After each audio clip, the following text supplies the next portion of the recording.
You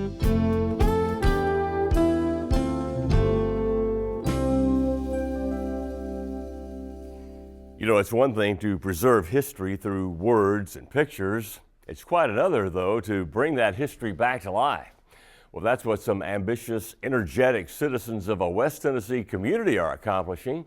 On our first stop, Susan Watson takes us back in time several decades at a place called Green Frog Village.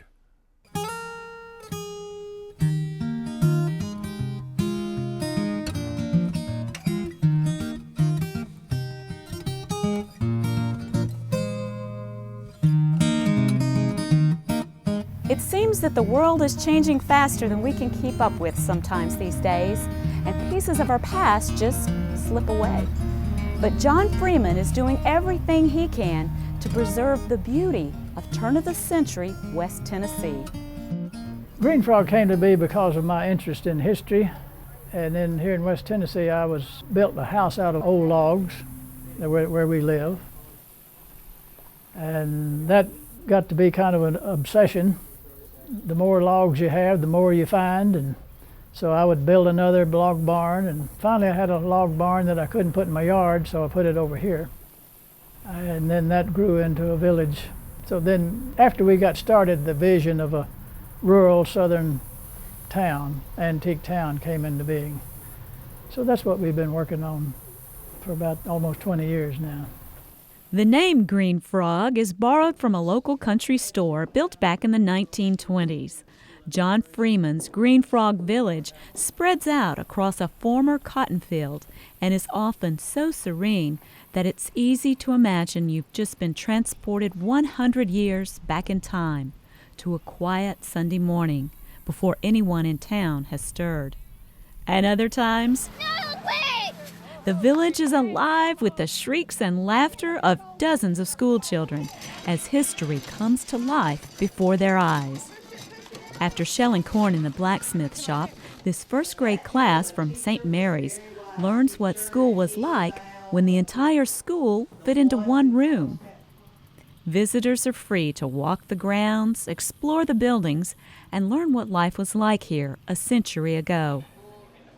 Then take a break in Jaja's Cafe for lunch or some homemade ice cream and southern fried pies made with blackberries and blueberries grown on John's family farm. Now, not counting the fried pies, of course, John is partial to a thing or two here in Green Frog. Two of the things that are my favorite, one is the country church, and that was a little Methodist church, that one of the earliest churches in West Tennessee.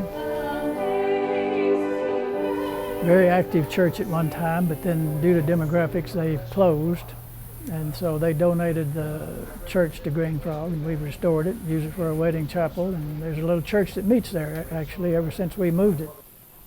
Another is the cotton gin. Of course, the cotton gin was the center of the economic development in the cotton growing area of West Tennessee. It came from Mantua, Alabama, 250 miles to the south of us. A man down there heard we were looking for a gin for a museum, and he donated, Irvin Eatman donated it. His grandfather built it, and it was sitting in his backyard. So it's almost perfectly preserved 1915 model cotton gin. John's good friend Jerry Wilson helped find and relocate the gin. Are you hoping to get this running? Well, we've been hoping that for about 12 years. We're going to get it to where you can see what it was like yesterday anyhow. Jerry grew up around a similar gin that his family owned and operated. He says while modern gins process 50 to 100 bales of cotton an hour, this mammoth machine, a marvel in its day, turned out 2 or 3 bales an hour. These tons of wood and steel bring back many memories for Jerry. Bittersweet. Hard work, little reward, but I'm proud to see it preserved. Bearing hangers are very unique.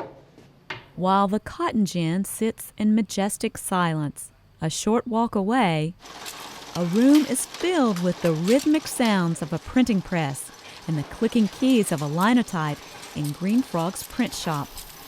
Every little town in early America, one of the first things they did was to set up a print shop because they needed to print notices and wanted pictures for the post office or whatever. And so a print shop was one of the first things. That was one of the earliest things. Every little town had a print shop. We've got a working linotype machine, a 100-year-old machine that those things actually revolutionized printing as significantly as the Gutenberg press did. And then on a recent trip to South Dakota where I went to medical school, I went to a little town where I did my first year of practice and found there an antique print shop that was still locked up in a building, all in perfect shape. And the man gave it to us, so we moved it here, and that's where the linotype machine came from. Like Jesse James Roberts, the linotype operator, came by one day, heard that we had a linotype machine and wanted to look at it. Now he's got it running. That's how things work in Green Frog. Is just, if you're patient, sometimes things you dream comes to pass. John Freeman is patient, but also actively determined to bring to fruition his dream of saving West Tennessee's past for future generations to enjoy. This will be a place where much history is saved. Much of the history that we have out here, if we hadn't captured that right at the moment, it would have gone to the scrap heap.